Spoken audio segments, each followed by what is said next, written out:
अभिर्ब खुदिंगमकु प्रोमेनाइको नोंदना खुरुमजरी ngasidi कमेंटकी वहांग अमतंग लौकचरगा मियामदा कुतोल तमजगे ngasiकी वहांग ngasiदी थोंगारेल कौब लाइ असि करंब लाइनो महा कदाइदे लैबगे हाइबसिनि मामो असिदा अंगांग अमसु इचा सकलबा अंगांग अमसु लाई मामो अंगांग सिगी पाउदम अमतंग सु तामिनसि पु अयु वारिदो खंगनिंगि अंगांग सिसु अंगांग यावना वारि जे खंजनिंगै मामो सेंगना लिबि तारे अमतंग मामोदै तामिनसि थोंगारेल हाइरिबा लाइ असि महौसादगी पाइपुना खंगनबदा थोंजिनदा लैबा लाइनि असुमाइना खंगनै थोंगारेल से अनिनि नुपी अमनि पामा थोंगारेन बी थोंगारेल अनी सिना थोंजिनगी थोंबा नाम नामदा पारग लैरिबनि अदुना अखोइना लंफै चटप मतमदा अहलमन सिंगना हाय नंगना चलमदाइदा थोंजिन मरुमदा केकुट हाइरमो अदुगा हयेंग नंगना नयुमदा हलकप थुंगलब नमितुदा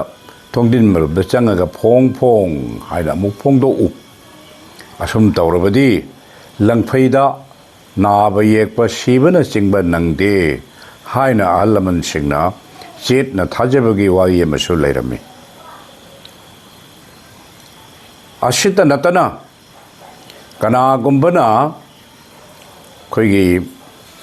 अरुब थबक नत्रगा अरापदा मतम खर लैरुगदबगी खोंचत्ता सत्प तारगदी थोंजिन मनुंगद केकुट लोटपसी याम कानै हाय अदुबो हलागा फोंग फोंग हाइबसी काउदना हाइहौद्रबदी टेक्शन हंजिल्ले अवाब नंगीसु हाइनरी अदुदी असिनतबा ख्वाइदगी फबा यामना कानबा अमसु लै माना मफी मरोन चेतना खोंग सालगे हाइना थौरांग लोइरबा मतमदा थोंजिनगी मपानदा लेपगा इमुंग लोमदा ममाय ओनचलगा थोंबा अनीदुदा पोप पोप पोप पोप थारगा वहाइदी थोंबु लुप्पा लुप्फांगबा फांगबा लुप्फांगबा अइना हयेंग हलकलगा नुंगाई याइफा पाउ तमजरगे हाइरंबा मसीदी अमुक खुमुक हाइबा लैत्रे हयेंग माना हलागा लंफैदा चारकपा थगलकपा लैरुबा मरुप मपांग उनरकपगी वारी मयाम अमा इमुंग मनुंगदा साबदुदा थोंजिनदा पाउ तंबा लोइख्रे खुलोल असि सिजिनरबदी लंफैदा नादे सीदे सोइदनमकी टेक्ता कायदना युमदा हलकनी हाइबा इपा इपुसिंगना थाजनबा खुलोन अमनी अदुना नमिदांग वाइर अयुक अंगनबगी नमिजुंगबगी नमिदांग वाइरमगी मैरा मेकुलकत्तना सनामही लैमरेन खुरम्बा मतमदसु थोंगारेनदा थोंजिनदा खुरमनै इपा इबुंगो थोंगारेन बी इमा पलेम पंथौ अनिना ngasi ko bun namida se changa kadaba tinmu phataba laimu phataba tincha phataba laicha phataba punamaga se palem panthau ani na ngak pi wa na thongare de khuram nabagi chana bisulai hena khangba akhang hai singna amuk akhoi gi thongare lasida kanglon sanaraga huran ba tamthiba singna huge lakpa matamda changhan da bangamba adugumba khulon su ahallaman singna sijinai खुलोन कुपना खंगबा अहन सिंगना लैबा युमददी फना high सिंगबा हुरानबसु हुरानबगी मतिक लैते हेक चंगकपदा हाय तोंबा चावबा नमित पांगो हुरानबा लाए हेक ताकदोरिमी अदुगुंबा खुलोनसु इपा इपु सिंगना सिजिनरमबगी मरांग कायना लैरि थोंगारेनसिदा तौबा याबा मवोंग मतौ मयाम अमा लैख्रे अकन अकनबा कांगलोन अकन अकनबा साजेल थोंगारेन सिदा सानबा याय हाइबदि हुरानबदो